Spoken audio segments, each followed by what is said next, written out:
In the sun-scorched desert of Chile, a creature so small and striking moves unseen, the panda.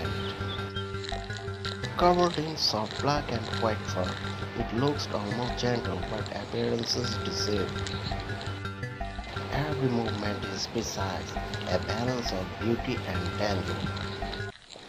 For the panther develops disguise lies a warm arm with one of most painful stings in the insect world. It hunts with silence, paralyzing its prey before laying a single egg inside. When danger nears, the panda ant freezes its white fur shimmering like a halo.